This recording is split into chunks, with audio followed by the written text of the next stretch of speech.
and welcome back to Let's Play Super Mario Advance 4. Last time, in the post-commentated episode, we started World 7, and in this post-commentated episode, we continue World 7, starting with 7-6. 7-6 is actually kind of a maze. It's actually known for a glitch where if you do a crash jump into that corner, you can actually skip the whole level in the NES version. It's actually worth it to speedrunners who have practiced that glitch, because it's actually a lot faster than playing the level legit. This level's kind of not good, let's just put it that way. It's a very sloppy run. And it's even worse watching it post-commentated, because I can actually realize how sloppy of a run it is. Not a good run, but it's basically... Wow, that was a lot closer to a call than I remember it being. Just ride up platforms, that's all you do. And I don't know why I had such a hard time getting on that platform. Past me was not very good at this level. So basically, once you get to this point, try to ride the platform. Don't get hit, preferably. And then you can go to that pipe to get to another platform. You can go left or right. I actually intentionally want to ride this block arbitrarily to get a power-up, even if you don't need to ride that block. So at this point, don't jump on the block to the left, keep riding the multi-directional one as long as you can, and you should be in good shape. At this point, you can actually switch because you have to, and there's the thumbs up there, as I like to call it. Jump on it, and thus you can continue upwards, and voila, you're actually towards the end of the level. Yeah, watching it, I don't know. The video looks fine to me, even though obviously something desynced along the way. I don't know what desynced. Also, that 1-up can actually kill you, depending on where you actually land, so be careful about that. Yeah, but just watching it back, it doesn't look like it should be distinct, but the audio is clearly distinct. So, hopefully World 8 will be live commentary? Fingers crossed. I'm probably gonna make sure it's live commentary. Like, I'm going to, like, force it to be live commentary by, like, just re-recording it over and over again. Basically. Because I want that to be live. Even if it's actually multiple attempts. Yeah, but for some reason, again, it's just mostly HD video that I have problems with. Which may be why I'm doing more old games lately. Maybe I should do that Chibi Rover Let's Play sooner than I thought. So for this level, it's a star run. So basically, what you want to do is grab the star at the latest possible point you can grab it at. Despite saying that, I actually don't do that at all this entire video. I grabbed the star prematurely on numerous occasions, like then, and also a certain amount of muscle memory kicked in during this stage, actually. Like jumping right there, and also, at this point, muscle memory seriously kicked in because I just slid right there. Perfect timing, like, you know, no frames to spare. I'm just used to doing this level. Actually, this is one level that you might want to do small. It's kind of a weird thought to do a level without any power-ups, but actually, this is one level where you might want to do it without power-ups. Forcing yourself to have no power-ups, though, is actually really difficult in this game, because you have to actually intentionally get hit by literally everything. So, another warp. Not much to say about that. I don't know why I took the long way. I think I was contemplating doing World 9, but I decided to do World 8 as Luigi. I actually cheesed this by just flying. I would recommend doing the same, because this level has a lot of different obstacles in it. I tried to sort of do a running start thing, but it doesn't quite pan out. I actually do clear a fair amount of the level, which is lucky.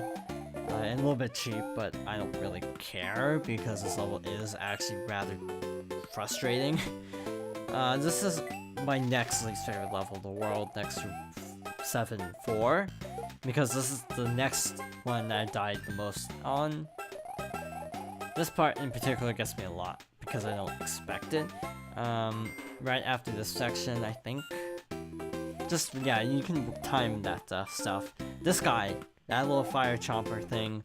That guy's killed me way more 10 times than I care to admit. I just try to damage boost, basically, and still get hit, and then just run. Like, just don't even care. Do not care.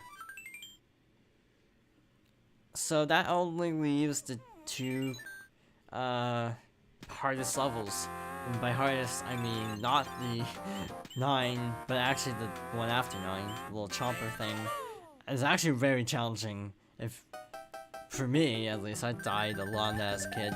I actually do really well in it this time, though. There's Fire Flower there. I think I do pick up the Fire Flower just because of the. Why did I pick up the Fire Flower? Actually, I do get one later on. Maybe that's what I was thinking, because there are like 3. Just kind of overkill. Flying Goomba.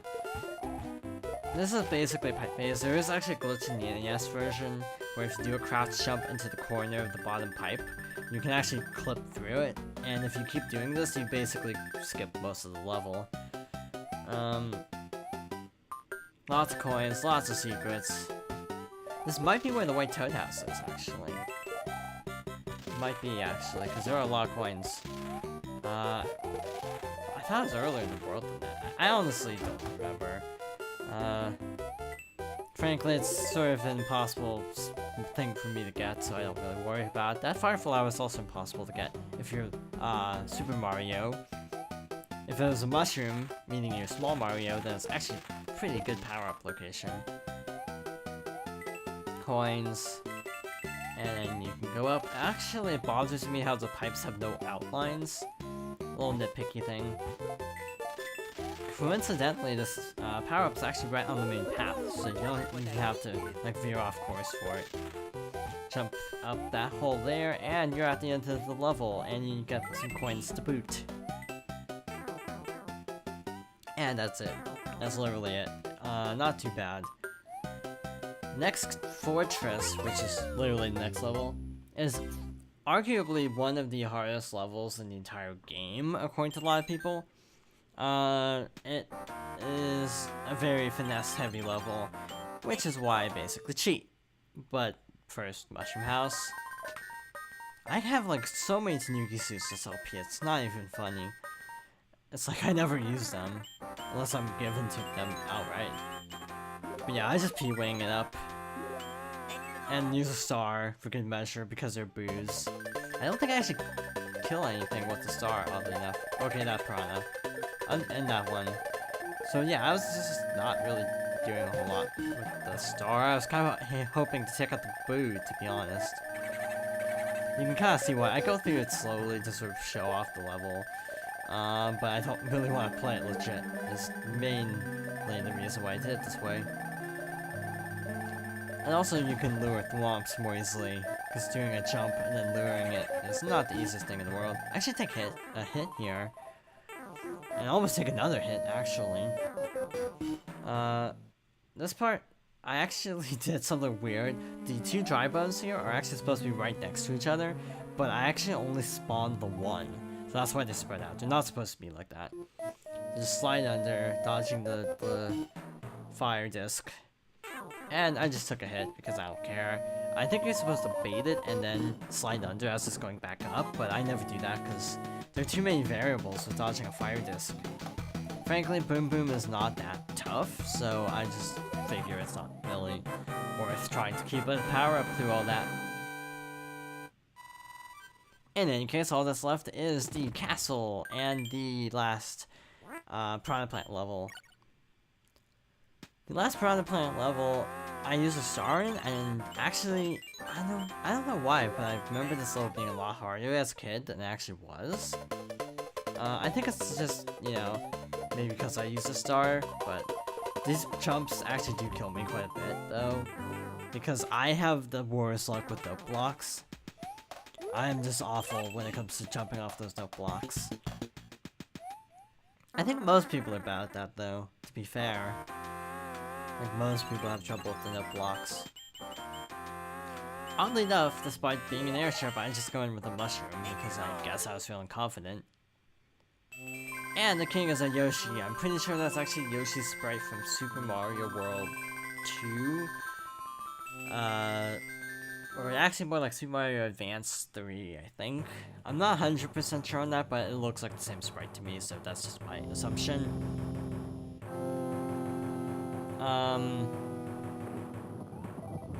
This airship is like not that eventful. I do take a couple hits, I think. Just because of carelessness, mostly. Do I take a hit here? I don't actually remember. It feels slow. I don't know. It feels slower to watch it than to actually play, which is a weird thing actually doing post-commentary. It feels slower than it actually is. Kind of a weird illusion. For some reason, I actually survived that instead of just hitting the flame, even though it looks like I shouldn't have survived that. Also, there was one case in the second Piranha Plant stage where I thought I got hit, but I didn't. So you can actually use that bolt there to jump up and skip that part, but I messed it up. So you just do a slide. Make sure you have enough time to do the slide. To be honest, it's not the easiest thing to recover from. More bolts, more platforms, more dramatic music and clouds and lightning.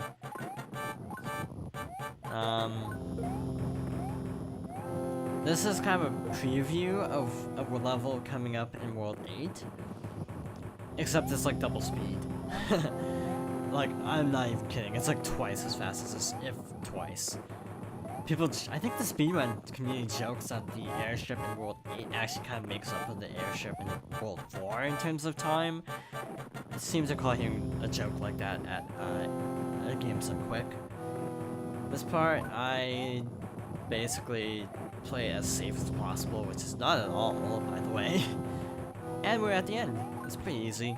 And this fight is absolute rubbish. This fight is complete rubbish. Ludwig or Ludwig, depending on who you ask, has the same effect as Roy of shaking your floor. I get so ridiculously lucky with this fight, I don't even know. Because like I was just jumping around crazily, trying to not die, and I ended up hitting him because he jumped right where I was landing. So that was like complete, like, good luck, I guess, good pattern, but again, I will not take credit for being good doing that. I will totally attribute that to just good RNG patterns. In any case, that's it for World 7. King is a Viking, which makes no sense. I would have thought the Vikings should be in World 6. Scandinavia is cold after all. In any case, we got a letter from the princess. But is it from the princess? Nope, it's from Bowser. You know someone's evil when they say Quahaha and write it that way. But in any case, that's all we can do here. Perfect clear yet again. So, next time, we attempt to finish the game. So thank you for watching, and I hope you'll join me next time for more Super Mario Advance 4.